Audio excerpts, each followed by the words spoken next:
3, 2, 1, mulai. Halo semuanya. Halo, Welcome back to our channel Nulis Jurnal. Gua Daniel. kita Dan setelah sekian lama kita terpisah dengan jarak, kita bisa bareng lagi dan bikin konten bareng lagi hari ini. Dan ya untuk ngingatin aja flashback ke belakang, ada banyak video-video kita di sini ya. Kita udah bahas banyak hal dan kita baru sadar bahwa kita terlupa satu topik, yaitu menulis judul yang menarik, yang title sebuah scientific article gitu. Jadi title itu kan yang ada di atas dan itu yang dicari sama banyak orang, yang dilihat sama banyak orang pertama kali tentu title-nya kita. Nah, kita mau bahas title yang baik tuh seperti apa. Yang jelas kalau dari pendapat gue pribadi sih nggak ada title yang baik atau enggak tuh pendapat setiap orang. Kalau menurut lo gimana? baik atau enggak maksudnya? Maksudnya title yang baik atau nggak baik itu subjektif. Jadi title yang kita nggak bisa ngomong bahwa kita pengen membuat title yang perfect lah ibaratnya. Karena itu kan subjektif kepada selera orang gitu kan ya. Kalau dari lu gimana pendapat lu itu? Jadi misalkan gini, gue baca title lu, gue bilang, kayaknya title lu kurang bagus nih. Tapi bisa aja buat lu, menurut lu itu title yang sudah menarik karena ya itu subjektif tadi itu. Nah, berarti poinnya adalah menarik atau enggak? Menarik atau enggak. Jadi bukan baik atau enggak baik. Jadi baik atau oke. Ya nggak sih? Karena ini bisa menarik perhatian atau enggak. Bisa jadi poinnya adalah bukan baik atau nggak baik atau ya kayak gitu, tapi menarik atau enggak gitu ya. Iya, atau berkualitas atau enggak title-nya. Berkualitas. Karena kan nggak bisa dijudge based on title. Based on title. Ya, yang jelas ada banyak perdebatan ya soal title. Ya, ada ya. yang kasih saran ini, kasih saran itu. Nah, kita coba mau diskusi beberapa hal. Kalau dari lu sendiri, kira-kira ada saran pertama nih membuat title tuh kayak atau sebelum gua sampai situ, lu biasanya buat title di awal atau di akhir paper lu atau gimana kira-kira? Kalau gue biasanya gue udah punya bayangan ya title gue ini. Tapi nanti pas gue wrap up sebelum submit konten yang udah ready, paper gue ngasih ini lagi. Gue bikin title yang benar-benar bisa mewakili final. Karena itu agak penting, karena itu menurut gue jadi first impressionnya si reviewer atau pembaca ketika mau nge-search paper kita sih. Tapi pernah nggak pas lu under review paper lu diminta ganti nih si title-nya nih sama reviewer nih, bang ini kayaknya kurang cocok kayak edit. Ada nggak soalnya? Pernah ya. Pernah kayak gitu. Dia minta ganti apa nih? Term yang dipakai dipersingkat atau? Iya, term ya. Masalah term lebih ke situ sih. Ya. Kalau gua ada pengalaman naik soal itu tuh. Jadi gua ada paper gue yang kemarin. Jadi sudah ada judulnya, lalu kemudian dia ngomong ini nih, paper ini tuh punya limitasi ini. Jadi lu harus edit sedikit paper lu supaya menunjukkan bahwa ada limitasinya itu. Kurang lebih kayak gitu lah. Tapi itu berhubungan sama title. Iya, sama title. Jadi kan title-nya panjang nih kan. Kemudian ternyata dia bilang, tapi paper kamu ini memiliki limitasi ini. Jadi kalau kamu keep si title ini, seolah-olah nanti limitasi ini nggak ada. Ibaratnya sederhana seperti itu. Tapi karena limitasi ada, jadi lu buat subtitle jadi .2. Kayak gitu. Ya. Jadi supaya dibilang, jadi ya kayak gitulah kurang lebih reviewer. Dan ya gue malas ngedit. Gue malas komentar gue terima aja lah. Oke. Lebih efisien. Lebih cepat juga lebih cepat. Nah, lalu saran dari lu membuat title yang kira-kira tadi apa tuh bukan bagus atau enggak ya, tapi atraktif tuh kayak gimana? Nah, kalau ini berdasarkan diskusi ya, hasil diskusi kita. Yang pertama tuh Kica. Apa tuh Kica? Kica itu Kica. KICA. Jadi keep it concise. And attractive. Keep it concise and attractive. Oke, gimana coba dulu. Jadi gimana caranya biar si title kita itu ringkas, jadi nggak terlalu panjang dan nggak terlalu pendek juga, tapi ukurannya pas lah ketika dilihat. Terus nggak cuman itu, tapi harus atraktif karena itu yang akan menjadi daya tarik atau yang bikin si pembaca tuh, oh ini apa ya, kok menarik gitu. Jadi langsung ngelihat paper kita, menurut gue sih. Oke. Nah, kalau concise itu kan ringkas ya, tapi seringkas apa menurut lo? Seringkas apa? Soalnya ada beberapa paper, terutama yang paper dari grupnya Nature misalkan, itu pendek-pendek, ada beberapa yang pendek. Atau Science itu kan pendek-pendek tuh biasanya. Tapi ada juga beberapa paper ya, gue juga ada paper gue juga yang panjang, berapa kata, hampir 15 15 kali gitu. Nah, jadi kalau dari pendapat lu sendiri, concise tuh harus sependek apa, atau ada batasan kah huruf-hurufnya berapa gitu? Oh ya, beberapa jurnal mensyaratkan paper itu Ada beberapa syarat. ketika kita masukin nih di submission kan ada tuh batas kata. Oh iya benar-benar batas katanya. Yang nggak boleh melebihi misalnya paling nggak 15 lah, atau di bawah 15 di title-nya. Lebih dari itu udah nggak bisa masukin kata doang. Nah itu gue juga pernah mengalami itu. Jadi benar-benar. di akhir-akhir tuh mesti ngejas lagi sih title-nya.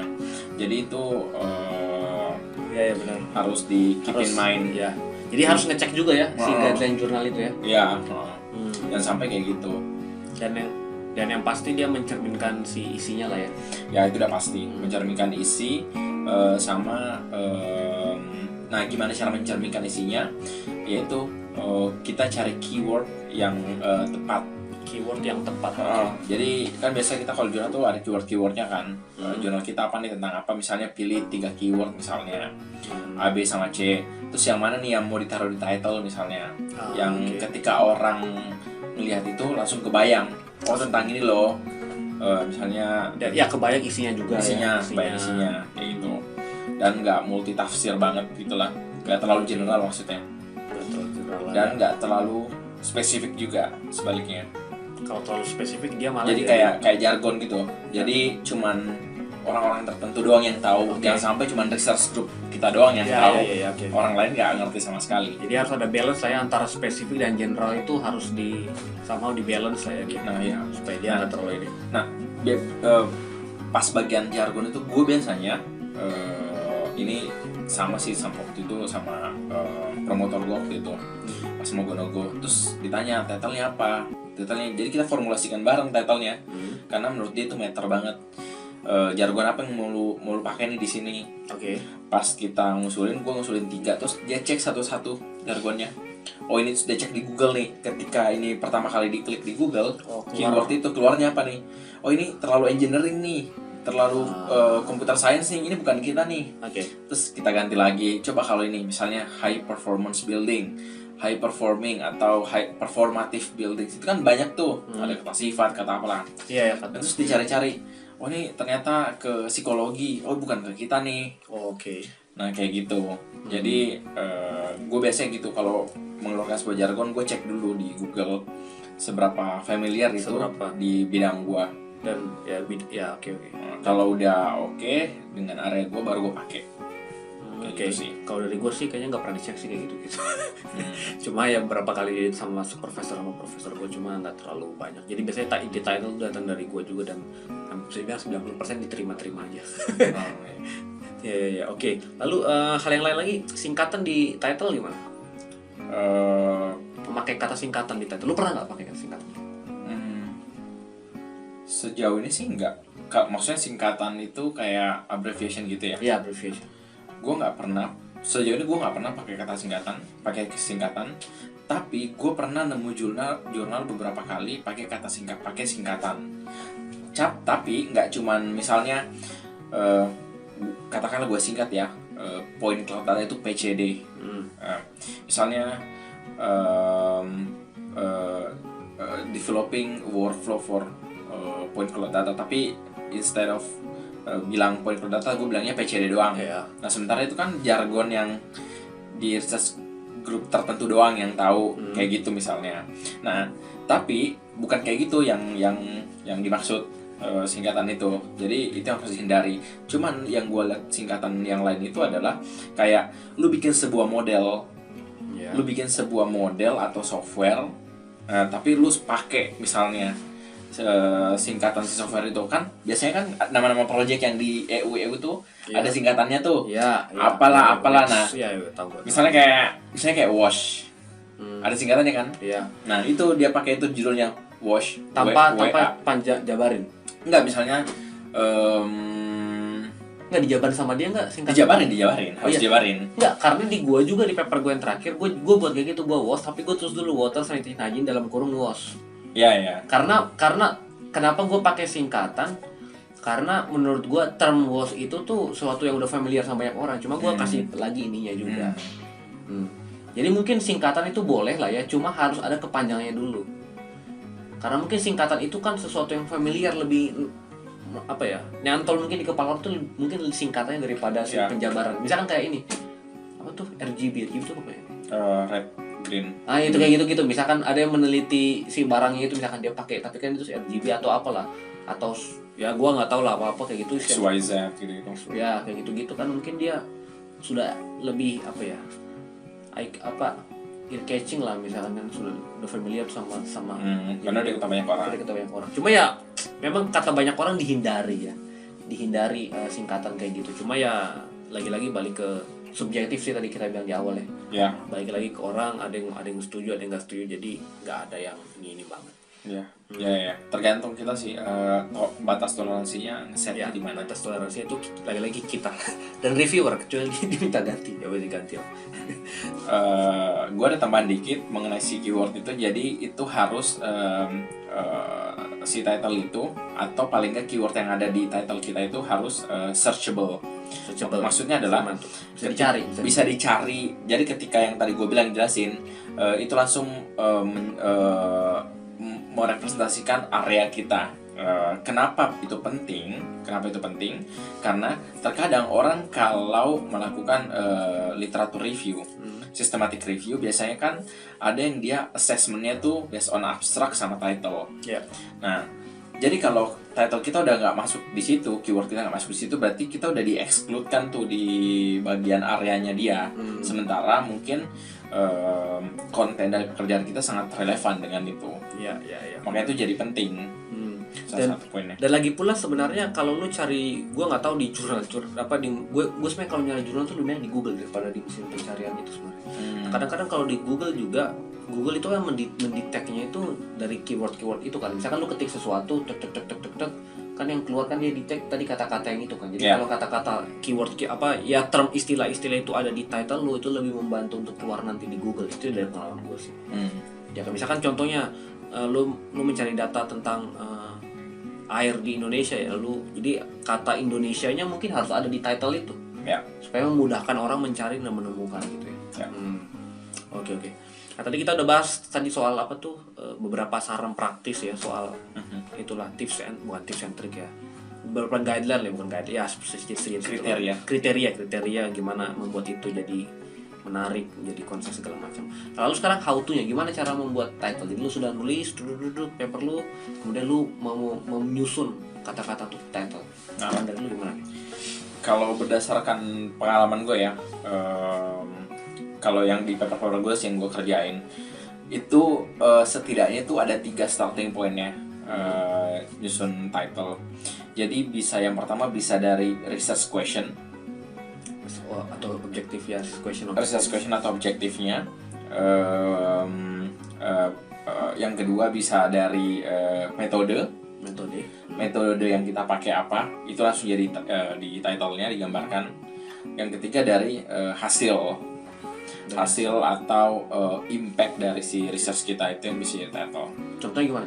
Nah, kalau yang kayak research question itu, nah di beberapa jurnal gue lihat dan hasil diskusi kita juga kayak misalnya di Nature atau jurnal yang high impact factor-nya tuh bagus gitu.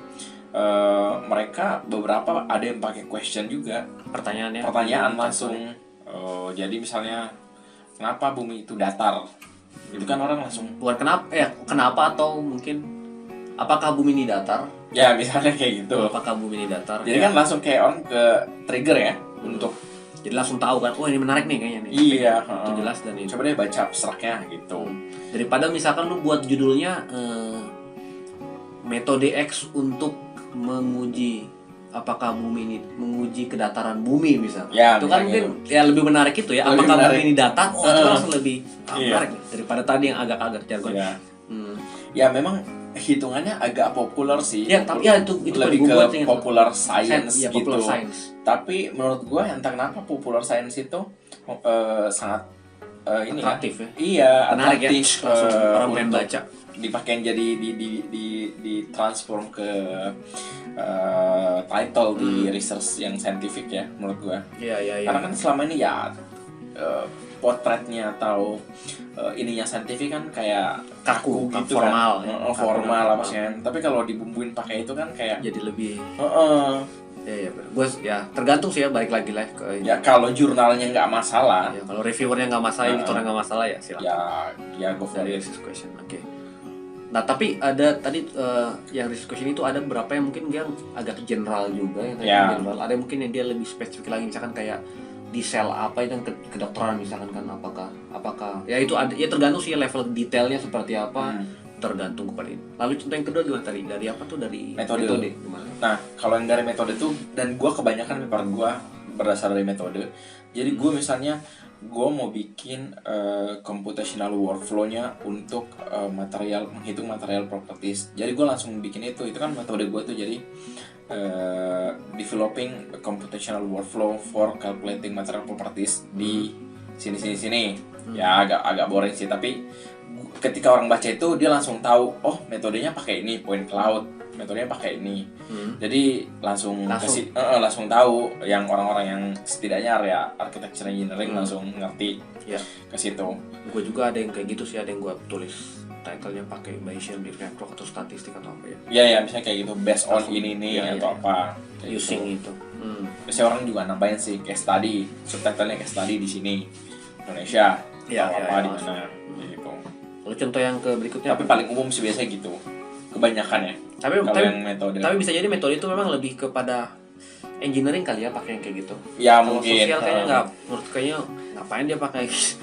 Ya misalnya metode statistik gitu ya atau apa, itu karena udah umum banget kan. Ya karena misalkan orang psikologi, orang ekonomi dia pasti pakai ngitung-ngitungnya kan pakai statistik juga kan. Jadi ngapain juga dia saya nggak usah nyebut linear regression atau apa gitu. Dia langsung ke ya itulah. Oke.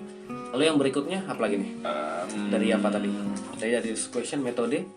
Terus lagi tadi hasil atau impact. Nah, ini juga menurut gue sih sangat bisa menjadi atraktif kalau hasil, karena kita bisa langsung kebayang, sama kayak atraktifnya itu hampir mirip sama question sebenarnya. Cuman jarang dipakai, terutama di gue jarang banget pakai. Kalau misalnya harusnya kan bisa diketak, kalau misalnya kita risetnya udah ada nih, terus ada impactnya, kita bisa langsung nge-state kalau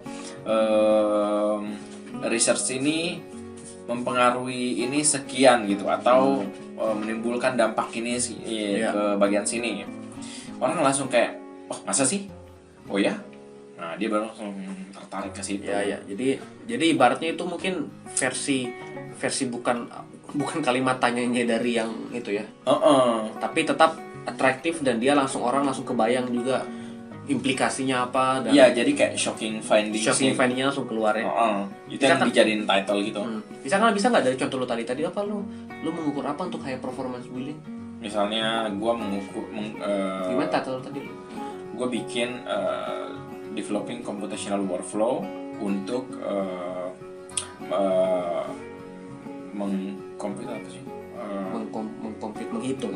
menghitung material properties di buildings, di fasad gitu. Oh jadi kalau gitu, kalau dibuat tadi hasil bisa aja kalimatnya kayak gini, apa tuh computational apa tuh workflow? Ya, computational workflow mampu menghitung performa building.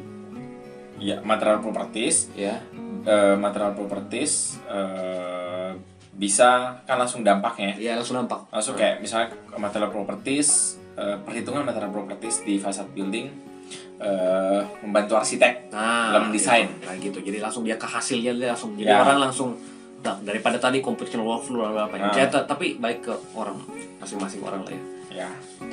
Tapi gue yang tipe yang pertama yang tadi kayaknya hampir semua jurnal gue tuh lebih ke metode sih. Tapi yang apa yang tadi hasil, apa yang research question sama hasil nih, kayaknya gue nggak punya jurnal. Gue nggak punya title yang kayak gitu. Cuma gue akan mencoba kayak di berikutnya. Kayaknya menarik nih. Iya. Gue baru sadar ya. At least di conference lah nyoba. Iya. Kayaknya kalau conference nggak akan ada yang komen cuma. Tapi di conference itu ada beberapa judul sessionnya kan yang pakai kalimat tanya juga kan, segala macam judul sessionnya itu. Oh iya. Itu juga menarik sih beberapa judul session, dan ya yang jelas kan menarik orang untuk ini menarik nih, kayak datang ke situ. Tapi kayaknya poin atraktif tadi kayaknya jarang dibahas sama orang deh kalau buat judul gitu. Yang penting ini aja, cuma Ya. atraktif itu menarik juga tuh poinnya. Kalau- Kicak Ya, keep it concise ya. gue agak ada cerita menarik sih press conference. Ya cuman ini bisa dikaitkan sama judul juga sih. Jadi ada satu profesor lah. Profesornya agak ini sih, agak gokil orangnya. Nyentrik. Conference. Dia langganan, kita tiap tahun ketemu di konferensi itu. Kecuali kemarin karena gue nggak berpartisipasi. Jadi pas dia presentasi, gue dengerin tuh gini. Terus dia bilang gini, ini tapi kalau lu punya nyali ya. Jadi setelah orang nggak nyadar, tiba-tiba di akhir presentasinya dia bilang gini, kalau kalian pay more attention di judul gua, dia awalnya di kesimpulan gua.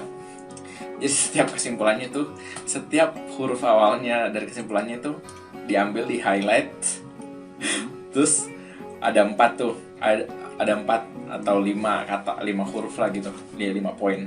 Terus disambungin, itu judulnya apa? Dumb atau full. Nah terus itu dia juga gituin di judul papernya. Jadi misalnya Kata-kata pertamanya. kata-kata huruf pertamanya misalnya ya, computational workflow apa, tapi kan dia ngambil C, W, ini apa segala macam gitu. Iya. Jadi dia kayak gitu. Terus kayak nih contohnya nih, terus dia kayak gitu, terus kayak di highlight Itu lagi, harus niat kayak gitu. terus kayak ini banget nyari kata-kata yang persis sama, terus organizing apa itu.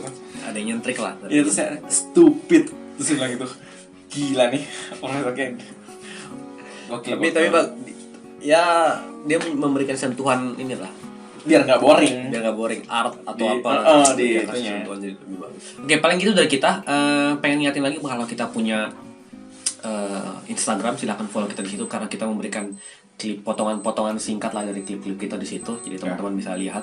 Lalu juga paling apalagi ya, silahkan tonton video kita yang lain juga, ada banyak di situ kita bahas.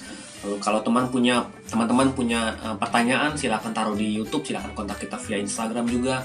Lalu ada beberapa yang juga lakukan gitu ya, ke Instagram langsung DM, kita coba bahas, bantu sedikit diskusi. Lalu jika ada kritik saran sih jangan lupa dikirimkan juga ke kita, dan tonton video-video kita lain, dan sampai jumpa di kesempatan berikutnya. Sukses dalam penulisan jurnalnya, dalam revisinya, dalam submit jurnalnya. Sampai jumpa di video lain. Bye bye.